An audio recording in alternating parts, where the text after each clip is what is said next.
Bom, galera, eu resolvi fazer esse vídeo porque a gente está em isolamento social, então muita gente não está podendo treinar, acho que ninguém está podendo treinar. Então, eu tenho recebido muitas mensagens, mais do que eu já recebia antes, de pessoas querendo pendurar um aparelho aéreo em casa. E algumas mensagens têm me preocupado porque são pessoas que mostram que não têm nenhum conhecimento e não é problema isso, a gente está aqui exatamente para aprender e para dividir conhecimento, assim como eu não sabia de um monte de coisa, eu fui aprendendo conforme eu comecei a praticar. Eu chamei o Fernando porque ele é profissional da área e a gente vai tirar algumas dúvidas aqui. Eu vou fazer umas perguntas para ele, baseadas em perguntas que eu recebo. Primeiro, Fernando, se apresenta, fala para o pessoal aí o que você faz, com o que você trabalha. Tudo bem com todo mundo? Espero que esteja todo mundo passando bem. Bom, eu comecei a parte técnica paralelo à minha formação artística. Eu comecei com as técnicas aéreas, fazia tecido e trapézio fixo. Ah, legal. Aí, por uma necessidade minha de pendurar meus aparelhos, eu me interessei em acompanhar montagens, acompanhar técnicos, colegas de circo que montavam. Aí fui aprendendo cada vez mais sobre a parte técnica de circo. Precisei entrar na área industrial, trabalhar mais diretamente envolvido a proteção contra quedas, não somente suspender e pendurar pessoas na área artística. E aí veio a NR35, aí eu fui estudando cada vez mais normas, equipamentos, tudo isso, até eu me especializar na área de trabalho em altura e proteção contra quedas e tudo que envolve esse universo, né? Desde a parte artística, circense, rigging, elevação de pessoas, de cargas, proteção contra quedas, posicionamento no trabalho, tudo isso, resgate, acesso por corda, enfim. Tá, uma das coisas que mais perguntam é que tipo de profissional que a pessoa pode chamar para pendurar o aparelho aéreo em casa. Aí vem a questão das responsabilidades. Tem uma hierarquia de responsabilidades. Ela é fácil, ela é bem definida na área profissional, porque numa área profissional é multidisciplinar, tem muitos profissionais envolvidos, né? Temos o especialista, o projetista e o executante. Às vezes uma empresa tem todos esses profissionais, às vezes uma pessoa ele faz todas essas funções. Então temos que ter cuidado de que quando você chama alguém para fazer uma instalação, ele entenda todos esses processos. Então, ele tem que ser especialista, ele tem que entender para que eu vou fazer aquela instalação. Ele tem que entender a prática, tem que entender as forças que vão ser aplicadas, né? Tem que saber de queda, de movimento. Aí ele também tem que saber projetar, ele tem que saber calcular a resistência, tanto dos equipamentos quanto da estrutura. Ele tem que olhar a estrutura da tua casa, que pode ser um X, temos vários exemplos, depois a gente pode enumerar eles. Ele vai olhar essa estrutura, vai olhar a altura, o peso, vai conversar com o especialista, vai falar que tipo de atividade vai ser feita aqui, que tipo de equipamentos a gente pode usar. Ele vai projetar, vai fazer o cálculo da resistência, vai falar, ok, precisa reforçar, ah não, é mais simples, mais complicado. E aí vem o instalador, o executante, que é o que tem as manhas mesmo de ir lá e colocar aquela ancoragem, instalar, fazer aquela instalação de uma forma adequada, uma pessoa que deve ter experiência no manuseio, não somente teórico, mas é uma pessoa muito prática. Ela vai saber se aquela estrutura precisa fazer alguma adaptação fina, colocar alguma proteção, ou inclusive em maiores reformas, às vezes você tem que quebrar tudo e colocar uma barra de parede a parede, é aquele, né? É o pedreiro, o serralheiro que vai lá e sabe fazer aquilo com proficiência e segurança. Então temos três profissionais, três processos diferentes. Quando você chama um profissional para instalar, você deve ter o cuidado que esse profissional entenda tudo isso. Se ele não entende, você vai ter que procurar mais pessoas para que complementem o conhecimento. Então, eu vejo muitas vezes o pessoal de escola ou até colegas circenses falam, não, tem que ser um fulano, tem que ser um mengano. Não é tanto a pessoa em si. Por exemplo, às vezes falam, tem que ser um técnico de segurança do trabalho. O técnico de segurança do trabalho é um especialista. ele entende a necessidade, mas talvez ele não saiba fazer cálculo da resistência e talvez ele não saiba executar. Vou chamar o meu amigo circense que ele sabe instalar. O circense talvez ele sabe instalar, ele é o executante. Mas talvez ele não saiba calcular, talvez ele não entenda todas as necessidades, enfim, não sei, depende da especialidade desse profissional. Então, quando for chamar um profissional, é bom começar normalmente pelo especialista. Chamar alguém que entende primeiro a necessidade que vai ser feita. Se esse especialista ele já sabe executar e ele sabe fazer um cálculo estrutural, ele pode ter uma formação de engenheiro, enfim, de alguma outra profissão que consiga calcular a estrutura, ele sozinho vai conseguir executar isso. Eu executo, eu faço avaliação especializada, mas muitas vezes eu preciso da assessoria de um engenheiro para me ajudar a calcular. Eu preciso mandar uma foto, conversar, mostrar a estrutura. Eu faço a inspeção, levo essas informações para o engenheiro e pergunto, e aí, como que eu trabalho nessa estrutura? Aí a gente esclarece essas dúvidas e aí eu consigo fazer a montagem. Por isso que muitas vezes a gente pergunta, eu vou perguntar, vou para um teatro, vou para algum espaço e pergunto, tem ART? Tem memorial descritivo? O espaço tem algum responsável engenheiro que possa me informar, passar informações sobre aquela estrutura? Porque, às vezes, estou olhando e não consigo saber. E tem a diferença também de você pendurar numa escola ou num teatro, que são vários aparelhos, ou tem uma altura bem maior, e outra coisa é você pendurar em casa, de repente, num quarto, numa varanda ou uma área externa, né? Então, isso tudo tem que ser avaliado. Não só a estrutura em si da casa, mas os equipamentos e o aparelho, que, por exemplo, se você tem uma altura pequena, você não vai fazer uma queda, então você não vai ter tanto impacto. Se você tem uma altura maior, você vai ter mais impacto, provavelmente você vai fazer queda, então você vai gerar mais impacto naquela estrutura. Então, isso tudo precisa ser avaliado e calculado para que seja feito da forma mais segura possível, né? Exato. É bem isso que você falou. Às vezes, a mesma ancoragem, que o especialista pega uma ancoragem e fala, essa aqui é a ancoragem que eu uso na minha escola. E mostra para o projetista, e o projetista olha e fala, mas não precisa tudo isso, pode ser uma coisa menor. Ou vice-versa, que acontece muito, né? A pessoa pega uma ancoragem X, ancora num local X, e naquele local tudo bem, porque tem 4 ou 5 metros. A outra pessoa olha, copia, pega a mesma ancoragem, o mesmo sistema e coloca num lugar maior e dá problema. Exatamente isso. Por isso que tem que ter são vários conhecimentos de vários profissionais. É bem difícil que uma pessoa só conheça tudo, mas tem profissionais que conseguem, que são engenheiros, que têm segurança. Eu conheço pessoas que é especialista, que tem segurança, que é engenheiro e que executa, sabe? É raro, mas tem. Assim, na área circense, mais raro ainda. Fernando, vamos dizer assim que a pessoa não conhece nenhum profissional, ou na cidade dela é uma cidade muito pequena, não tem ninguém, nenhum especialista sobre isso. E ela quer pendurar um tecido na casa dela para fazer treinos em altura baixa mesmo, treino de força, coisa mais simples.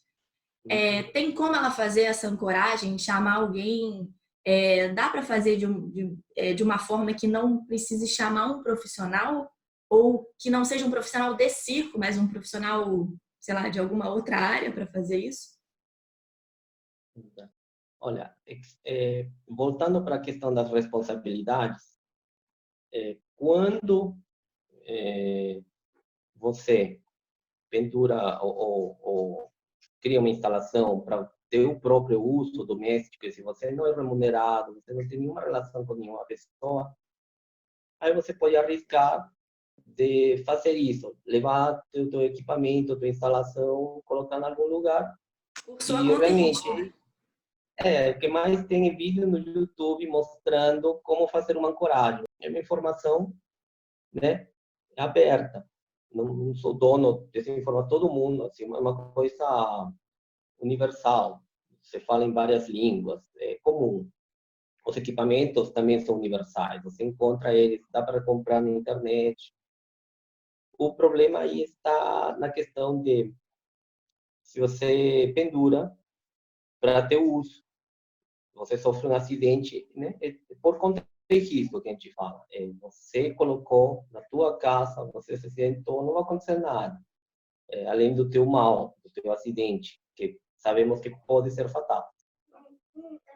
Mas se você pendura para outra pessoa, se você instala para outra pessoa se pendurar e essa outra pessoa se machuca, acaba caindo toda a responsabilidade de você. A instalação em si, muitas vezes é fácil. Os fabricantes criam produtos, criam equipamentos super seguros, muitas vezes à prova de erros, que são fáceis de instalar. Você segue um manual, um treinamento básico e você consegue instalar. É de interesse para todo mundo que esses equipamentos sejam simples, de fácil manuseio. Mas aí vem o detalhe. O principal problema é o detalhe. Naquele local, você vai ter que fazer uma observação macro. Você tem que olhar tudo em volta. Aquelas pequenas coisas que um olho treinado com experiência, com formação, consegue identificar.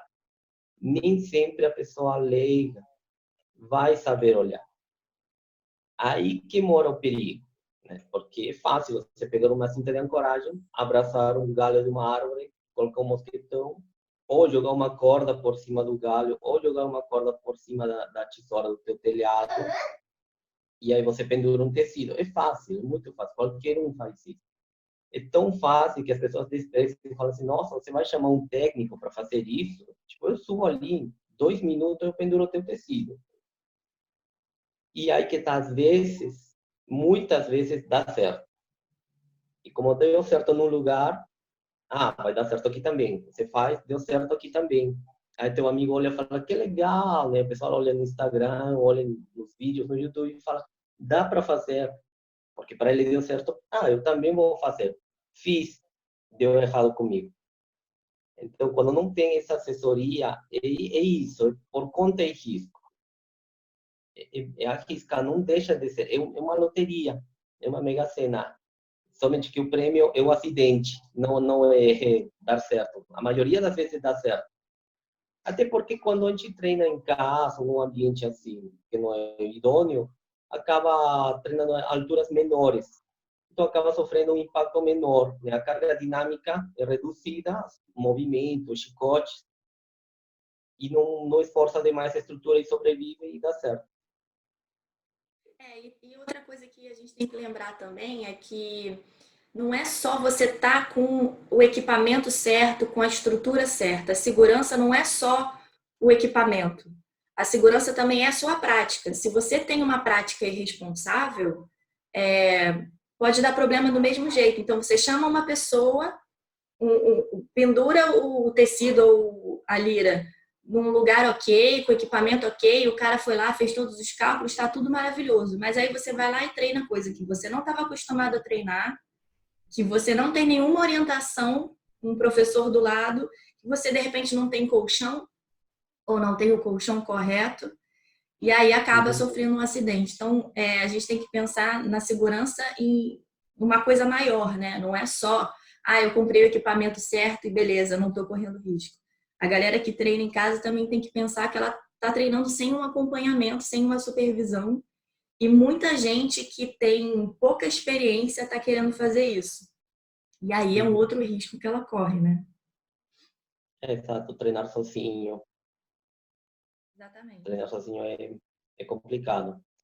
Né? Já vimos, né? A gente acabou analisando aquele acidente, né? Que o colchão não adiantou nada porque o colchão era inadequado. E parecia, né? Enganou, assim. Parecia que estava tudo certo. Tinha um colchão, mas é isso, né? Falta um olho especialista, alguém que entenda mesmo daquilo para assessorar.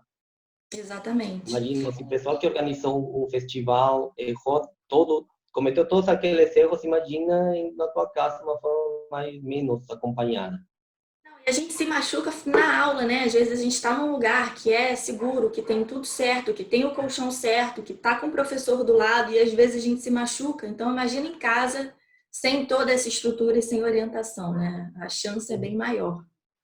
E aí, falando um pouco de novo desses equipamentos, como é que a gente sabe que é o equipamento certo? Porque você falou de certificação e tal, e nos equipamentos tem um númerozinho, né, um código. A gente tem como identificar, não só para quem vai pendurar em casa, mas, por exemplo, a pessoa vai se apresentar em algum lugar e aí tem um equipamento já lá montado. Ela consegue identificar se aquele equipamento é um equipamento Olha, ok?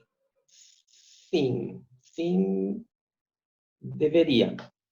Por norma, lei, e não somente Brasil, mas o mundo inteiro, hoje em dia é muito difícil você achar um país que não, tá? Mas é assim, todo país tem leis, tem normas, e sempre vai ser especificado, mencionado em vários momentos, em vários textos, de que para você suspender ou pendurar uma pessoa ou realizar um trabalho em altura com risco de queda, deve utilizar, deve ser procedimentos de segurança, deve utilizar equipamentos com certificação ou com laudo ou com alguma anotação técnica que garanta que aquele equipamento foi feito para aquela função específica e deve ter acompanhamento de profissionais com formação e com responsabilidade técnica e legalmente habilitados. Isso é universal. Então, vemos que os equipamentos, quando vêm de fábrica, eles já têm um certificado. E nos equipamentos que usamos bastante, mosquetões, polias e até mesmo as cordas, eles vêm gravado ou alguma etiqueta fixa no equipamento onde fala o nome do fabricante, né, número de CNPJ, no caso do Brasil, CNPJ, número da norma que esse equipamento respeita ou seguiu para ser fabricado. Tem normas que são obrigatórias para a fabricação de alguns equipamentos. Vai falar o número do lote para rastrear o equipamento caso algum acidente aconteça.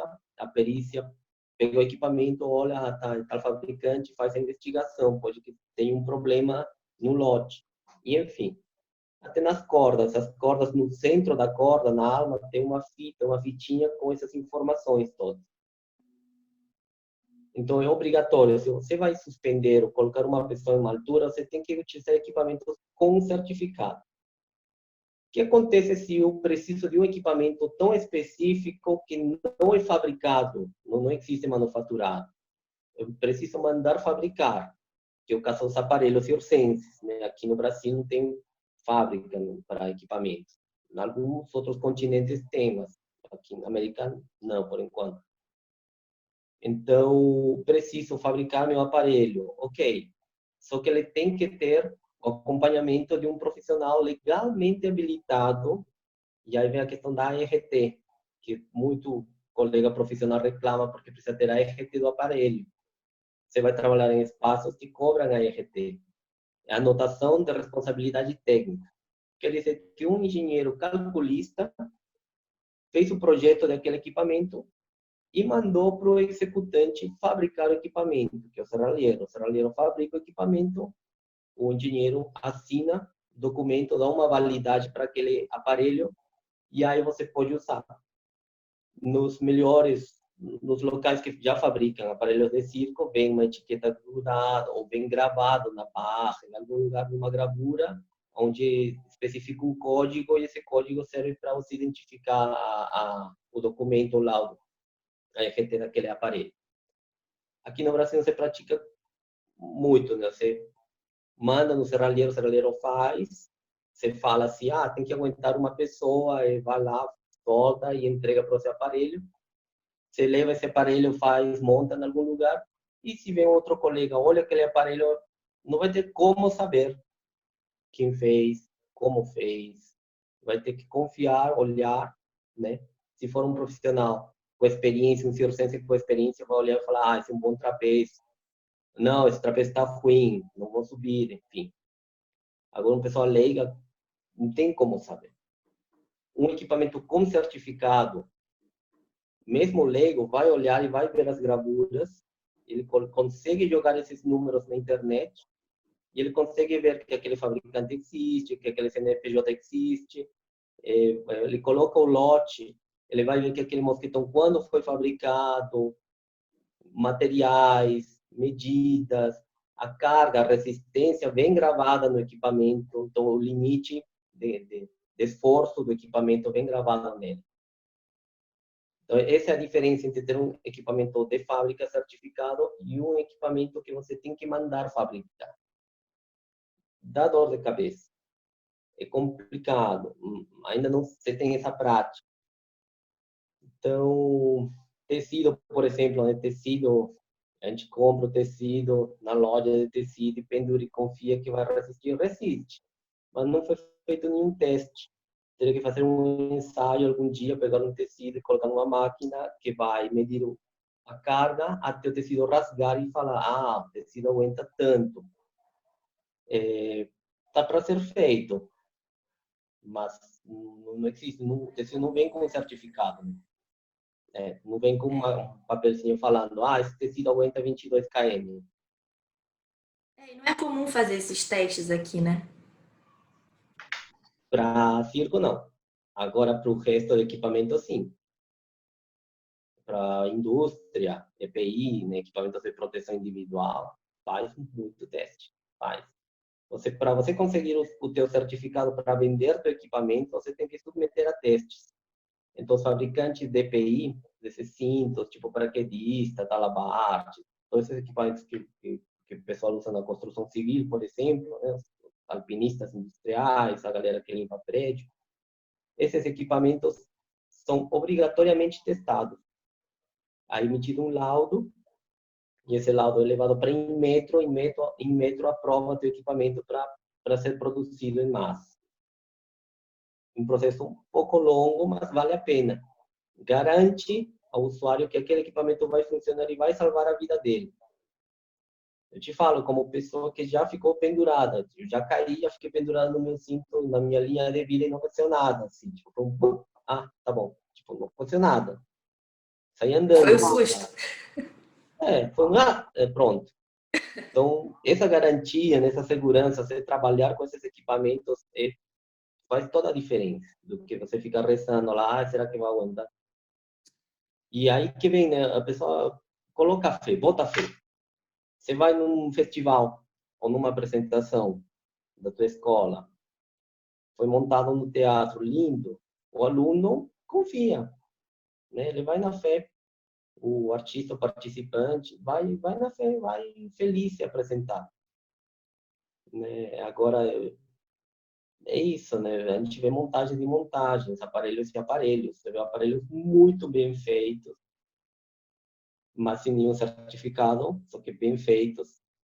E aparelhos mal feitos, sem certificado, e assim como aparelhos mal feitos com ART, porque você arrumou um amigo engenheiro que vai lá e assina, mas o que você fez no aparelho está muito mal feito. Então, tem de tudo aqui, né? Porque ainda não tem uma norma que fale sobre isso, especificamente para circo. Então, fica uma grande dúvida no usuário, quando tem dúvida.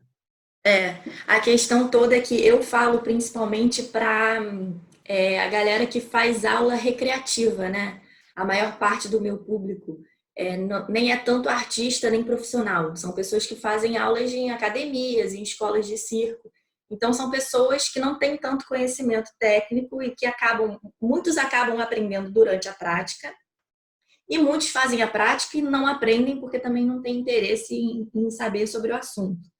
Então, acho que foi legal a gente falar sobre isso para dar um panorama geral para as pessoas entenderem que é uma coisa arriscada e levar um pouco de informação, que é o objetivo do Acroholic, né? Trazer informação para as pessoas poderem praticar da forma mais segura possível. Só reforçar, talvez, né, a questão de que, mesmo que você pense assim, é por conta de risco, é para mim, é minha vida, se eu me machucar, tudo bem, e o que muita gente pensa, né, assim, eu vou pendurar aqui, né, vou ligar né? Não quero nem saber, quero treinar. E a pessoa vê uns vídeos na internet, pega uma diquinha aqui, lá no Instagram, no Google e pendura. Então, não é assim, não é só você. O pessoal fala, é só um movimentinho aqui, é só para fazer um movimento, só para treinar. Existe a carga dinâmica sempre. Você coloca uma pessoa lá, o movimento teu faz um esforço naquela ancoragem, naquele equipamento. E do jeito, dependendo de como você cair, mesmo que seja uma altura baixa, as consequências podem ser terríveis. De morte, tetraplegia, mais ainda se a pessoa está treinando sozinha em casa, tipo, perto de pessoas que não têm treinamento de primeiros socorros, ou às vezes tem criança que não sabe pegar um telefone e ligar para o resgate, até chegar o resgate, você pode morrer. E aí vem a questão da família, como ela vai ser impactada, a tua comunidade, teus amigos. Te falo por experiência que o que a gente vê de acidente registrado na área profissional, até no circo, o acidente ele acontece bem por onde você não estava olhando. Você olha tudo, mas você esqueceu de ver uma coisinha, um detalhezinho. É ali, né? É ali que eu falo, é a morte, ela vai procurar aonde você não está olhando, ele vai dar o bote por esse lado, que você não estava enxergando. Então, quem enxerga tudo isso? Às vezes você precisa de muitos olhos para enxergar. Companheiros, professores, profissionais, técnicos. Quanto mais pessoas olhando, menos chance de acontecer o acidente. Tem que colocar na balança e tem que saber avaliar com responsabilidade. Não pensar no desespero somente, não pensar assim, né, com essa ansiedade que temos agora. Parar, respirar, pensar um pouco. Vale mais a pena esperar um pouco? Eu vou treinando outras coisas que não ofereçam tanto risco. Não consigo aguentar. Eu vou chamar mesmo alguém, vou pagar, não quero saber, vou chamar um técnico, vou chamar uma galera para vir aqui instalar hoje mesmo. Ok, se você consegue fazer com segurança, tudo bem. Se não, espera um pouquinho, respira. Vale a pena, acho. Vale mais a pena. Fernando, obrigada. Acho que foi muito informativo para a galera saber mais como funciona isso e ter mais informação para treinar de forma segura. Espero que a galera tenha gostado e a gente se vê numa próxima. Obrigado pelo convite.